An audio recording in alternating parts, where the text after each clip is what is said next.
श्री गणेशाय नमः। श्रीमद् भगवद गीता अध्याय 5 कर्म संन्यास योग।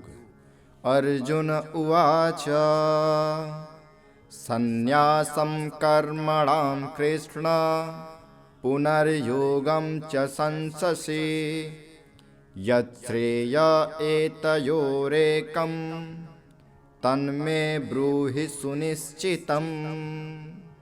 अर्थात अर्जुन ने कहा, हे कृष्ण, कभी आप संन्यास माध्यम से कर्म करने की और कभी निष्काम माध्यम से कर्म करने की प्रशंसा करते हैं। इन दोनों में से एक जो आपके द्वारा निश्चित किया हुआ हो और परम कल्याणकारी हो, उसे मेरे लिए कहिए।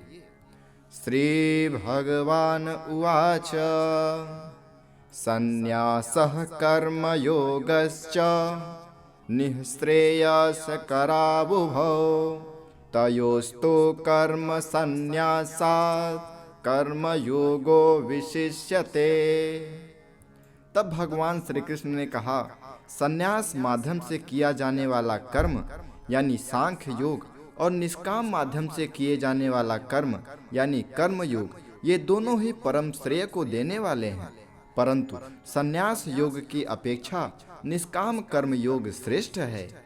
ज्ञेयः स नित्य संन्यासी यो न द्वेष्टि न कांगच्छति निर्द्वंदो हि महाबाहो सुखम बंध्यात् प्रमुच्यते। अर्थात, हे महाबाहो, जो मनुष्य न तो किसी से घृणा करता है और न ही किसी की इच्छा करता है, वह सदा सन्यासी ही समझने योग्य है, क्योंकि ऐसा मनुष्य राग द्वेष आदि सभी द्वंद्वों को त्याग कर सुख पूर्वक संसार बंधन से मुक्त हो जाता है। सांख्य योगो पृथक वाला प्रवदन्ते न पंडितः एकमप्यास्थितः साम्य गुभयोर्विन्दते फलम्। अल्पज्ञानी मनुष्य ही सांख्य योग और निष्काम कर्म योग को अलग अलग समझते हैं, न कि पूर्ण विद्वान मनुष्य, क्योंकि दोनों में से एक में भी अच्छी प्रकार से स्थित पुरुष दोनों के फल रूप परम सिद्धि को प्राप्त होता है। यत् सांख्ये प्राप्यते संस्थानम तद्योगैरपि गम्यते एकम साख्यम च योगम च यः पश्यति स पश्यते। अर्थात, जो ज्ञान योगियों द्वारा प्राप्त किया जाता है वही निष्काम कर्म योगियों को भी प्राप्त होता है। इसलिए जो मनुष्य सांख्य योग और निष्काम कर्म योग दोनों को फल की दृष्टि से एक देखता है, वही वास्तविक सत्य को देख पाता है।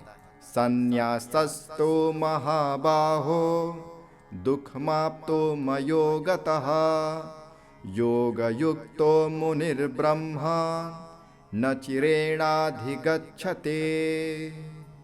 भगवान श्री कृष्ण कहते हैं कि हे महाबाहो, निष्काम कर्म योग यानी भक्ति योग के आचरण के बिना संन्यास यानी सर्वस्व का त्याग दुख का कारण होता है, और भगवान के किसी भी एक स्वरूप को मन में धारण करने वाला निष्काम कर्म योगी परम ब्रह्म परमात्मा को शीघ्र प्राप्त हो जाता है।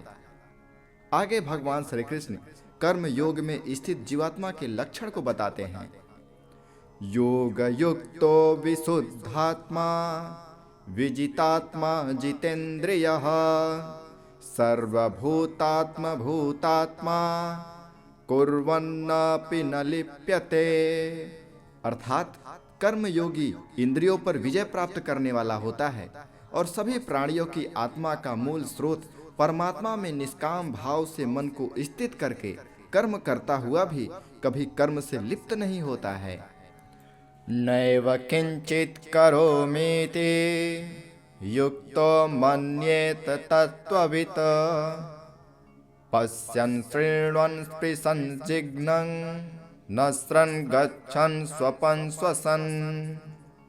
अर्थात, कर्म योगी परम तत्व परमात्मा की अनुभूति करके दिव्य चेतना में स्थिर होकर देखता हुआ, सुनता हुआ, स्पर्श करता हुआ, सूंघता हुआ, भोजन करता हुआ, चलता हुआ, सोता हुआ, श्वास लेता हुआ हर समय यही सोचता है कि मैं कुछ भी नहीं करता हूँ। प्रलपन् विसृजन् गृह्णन् नुन्मिन् सन्निन्मिषन्नपि इन्द्रियाणीन्द्रियार्थेषु वर्तन्त इति धारयन्। अर्थात कर्मयोगी बोलता हुआ, त्यागता हुआ, ग्रहण करता हुआ तथा आंखों को खोलता और बंद करता हुआ भी यही सोचता है कि सभी इंद्रियां अपने अपने विषयों में पवित्र हो रही हैं। वह ऐसी धारणा वाला होता है। ब्रह्मण्याधाय कर्माणि संगम त्यक्त्वा करोति यः लिप्यते न स पापेन पद्मपत्रमिवाम्भसा। अर्थात कर्मयोगी सभी कर्म फलों को परमात्मा को समर्पित करके निष्काम भाव से कर्म करता है तो उसको पाप कर्म कभी स्पर्श नहीं कर पाते हैं, जिस प्रकार कमल का पत्ता जल को स्पर्श नहीं कर पाता है। कायेन मनसा बुद्ध्या केवलैरिन्द्रियैरपि योगिनः कर्म कुर्वन्ते संगत्यक्त्वात्मशुद्धये। अर्थात कर्मयोगी निष्काम भाव से शरीर, मन, बुद्धि और इंद्रियों के द्वारा केवल आत्मा की शुद्धि के लिए ही कर्म करते हैं। युक्तः कर्म फलं त्यक्त्वा शान्तिमाप्नोति नैष्ठिकीम् अयुक्तः कामकारेण फले सक्तो निबध्यते। अर्थात कर्मयोगी सभी कर्म के फलों का त्याग करके परम शांति को प्राप्त होता है, और जो योग में स्थित नहीं है वह कर्म फल भोगने की इच्छा के कारण कर्म फल में आसक्त होकर बंध जाता है। आगे भगवान श्री कृष्ण सांख्य योग में स्थित जीवात्मा के लक्षण को बताते हैं। सर्वकर्माणि मनसांसन न्यस्यास्ते सुखम वशे नवद्वारे पुरे देहि नैव कुर्वन्त्र कारयन्। अर्थात भगवान श्री कृष्ण कहते हैं कि शरीर में स्थित जीवात्मा मन से समस्त कर्मों का परित्याग करके वह न तो कुछ करता है और न ही कुछ करवाता है, तब वह 9 द्वारों वाले नगर यानी स्थूल शरीर में आनंद पूर्वक आत्मस्वरूप में स्थित रहता है। न कर्तृत्वं न कर्माणि लोकस्य सृजते प्रभुः न कर्म फल संयोगम स्वभावस्तो प्रवर्तते। अर्थात शरीर में स्थित जीवात्मा देह का कर्ता न होने के कारण इस लोक में उसके द्वारा न तो कर्म उत्पन्न होते हैं और न ही कर्म फलों से संबंध रखता है, बल्कि वह सब प्रकृति के गुणों के द्वारा ही किए जाते हैं। नादत्ते कस्यचित् पापम न चैव सुकृतं विभुः अज्ञानेनावृतं ज्ञानं तेन मुह्यन्ति जन्तवः। अर्थात शरीर में स्थित परमात्मा न तो किसी के पाप कर्म को और न ही किसी के पुण्य कर्म को ग्रहण करता है, किंतु जीवात्मा मोह से ग्रसित होने के कारण परमात्मा जीव के वास्तविक ज्ञान को आच्छादित किए रहता है। ज्ञानेन तु तद् ज्ञानम् येषां नाशितमात्मनः तेषामादित्यवन् ज्ञानं प्रकाशयति तत्परः।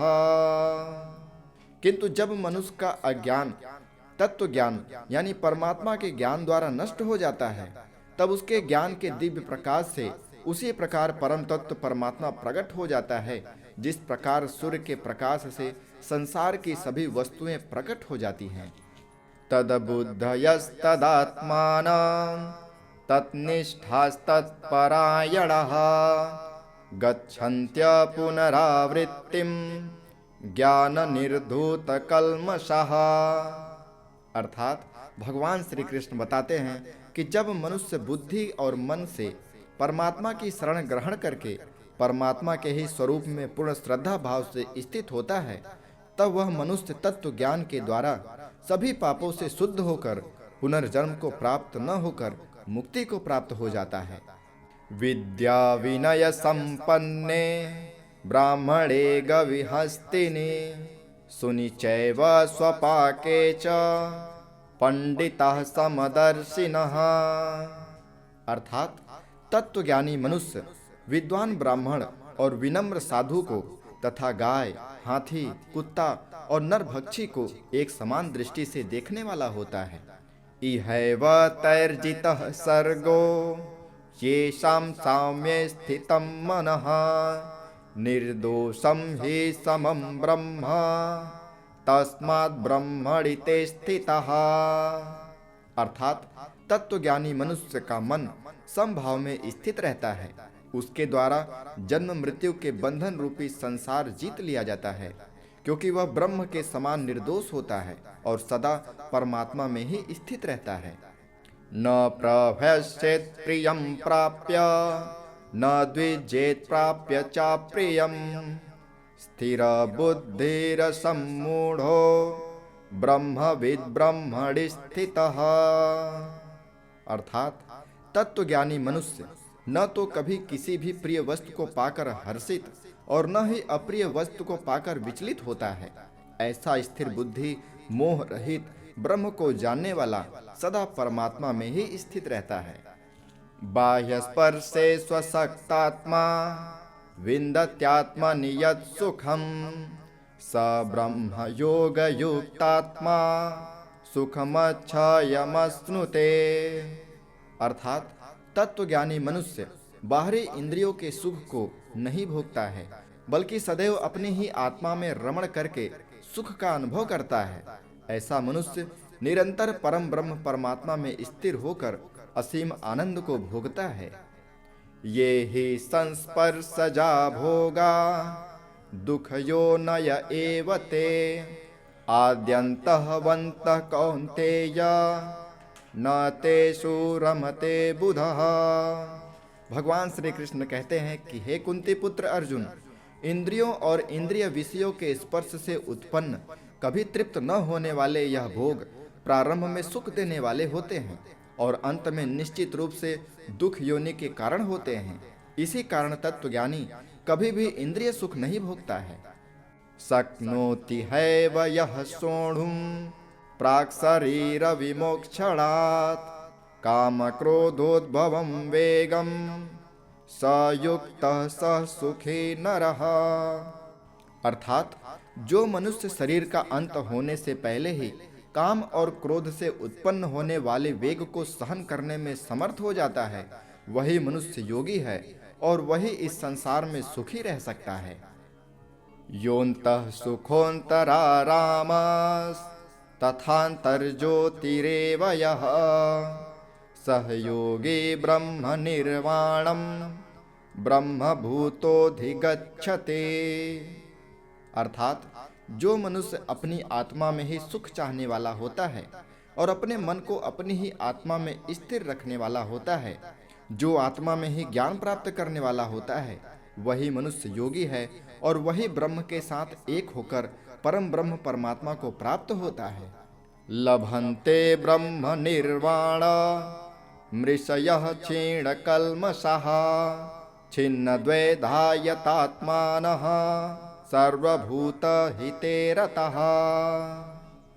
अर्थात जिसके सभी पाप और सभी प्रकार की दुविधाएं ब्रह्म का स्पर्श करके मिट गई हैं, जो समस्त प्राणियों के कल्याण में लगे रहते हैं, वही ब्रह्मज्ञानी मनुष्य मन को आत्मा में स्थित करके परम शांति स्वरूप परमात्मा को प्राप्त करके मुक्त हो जाते हैं।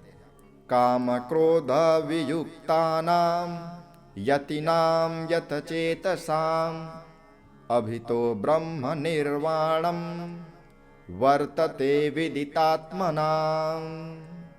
अर्थात भगवान श्री कृष्ण बताते हैं कि सभी सांसारिक इच्छाओं और क्रोध से पूर्ण रूप से मुक्त स्वरूप सिद्ध आत्मज्ञानी आत्म संयमी योगी को सभी ओर से प्राप्त परम शांति स्वरूप परम ब्रह्म परमात्मा ही होता है। भक्ति युक्त ध्यान योग का निरूपण। स्पर्शां कृत्वा बहिर्बाह्यां चक्षुर्स्वैवान्तरे भ्रुवो प्राणपानो समो कृत्वा नासाभ्यन्तरचारिणो यतेन्द्रियमनो बुद्धिर्मुनिर्मोक्षपरायणः। विगतेच्छा भय क्रोधो यह सदा मुक्त एव सः।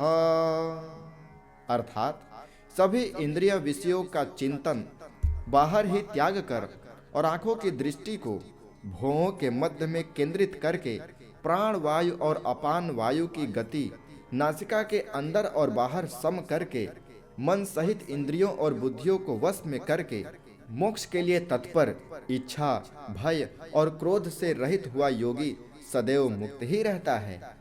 भोक्तारम यज्ञ तपसाम सर्वलोक महेश्वरम सुहृदं सर्वभूतानां ज्ञात्वा मां शान्तिमृक्षते। अर्थात ऐसा मुक्त पुरुष मुझे सभी यज्ञों और तपस्याओं को भोगने वाला, सभी लोकों और देवताओं का परमेश्वर तथा संपूर्ण जीवों पर उपकार करने वाला, परम दयालु एवं हितैषी जानकर परम शांति को प्राप्त होता है। ओम तत्सदिति श्रीमद्भगवद्गीताप्नुषस्तु ब्रह्म विद्यायां योगशास्त्रे श्रीकृष्ण अर्जुन संवादे कर्म सांख्य योगो नाम पंचमोऽध्यायः। इस प्रकार उपनिषद, ब्रह्म विद्या तथा योग शास्त्र रूप श्रीमद् भगवद गीता के श्री कृष्ण अर्जुन संवाद में कर्म सांख्य योग नाम का 5वां अध्याय संपूर्ण हुआ। हरि ओम।